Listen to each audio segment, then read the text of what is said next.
এই উম্মত তো এক নেকি দিয়া জান্নাতে যাবে। কয় নেকি দিয়া? একটা নেকি দিয়া জান্নাতে যাবে এই উম্মত। অন্য উম্মতের কথা জানি না আমি, এই উম্মত এক নেকি দিয়া জান্নাতে যাবে। নবীর একটা আদর্শের কারণে জান্নাতে যাবে। সিরত মানি আদর্শ, আর এটা আমরা কদমে কদমে মুহতাজ।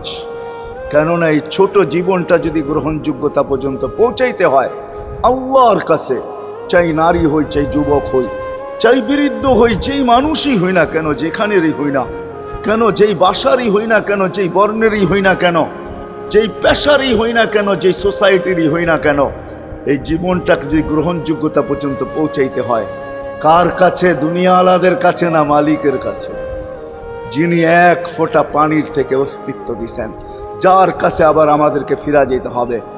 পালানের কোনো সুযোগ নাই। এই জন্যই কোরআন আমাদেরকে বোঝায় আইনাল মাফার।